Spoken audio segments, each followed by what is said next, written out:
Poštovani slušatelji, pozdravljam vas s najnovijim brojem Hrvatskog glasnika u ruci, tiskanim glasilom medijskog centra Croatica.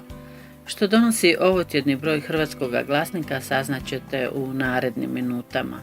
Neka pati koga smeta, Hrvatska je za nas Hrvate prvak svijeta. Srebro hrvatske nogometne reprezentacije sa svjetskog nogometnog prvenstva 2018. godine u Rusiji osvijetlilo je nama Hrvatima daleko i još uvijek se kupamo i dugi niz godina ćemo se kupati u njegovu svjetlu.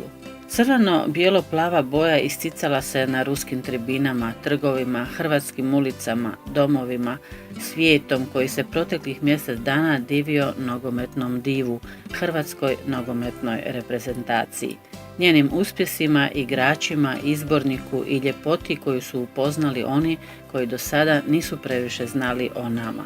Poniznost je odlikovala naše zlatne dečke.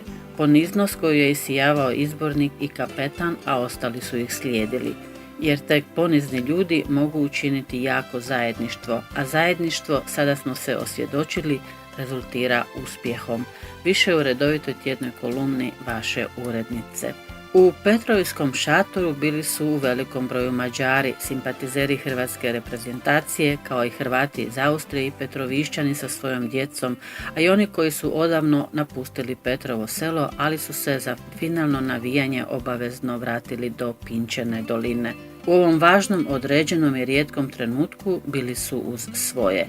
Na Svetoj nedjelji opet su se skupa svi skupili, pogledali u Rusiju i od tuda su dobili nadu, hrabrost i čudo da i nadalje gaje svoje srce junačko, sve u njima hrvatsko, piše između ostaloga u tjednom komentaru naslova Budi uz svoje Timea Horvat.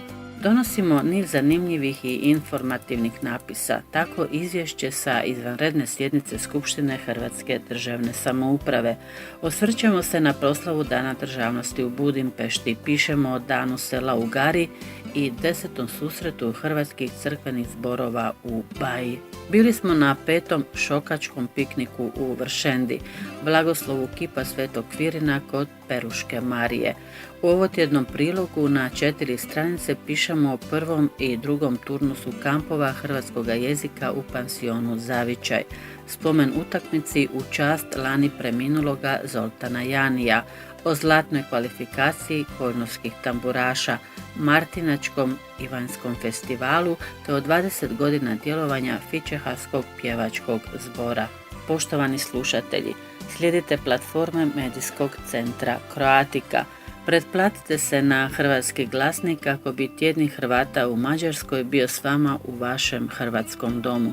Pozivamo vas u cjelodnevni program internet radija Croatica, a ne zaboravite ni na portal www.glasnik.hu s dnevno svježim sadržajima.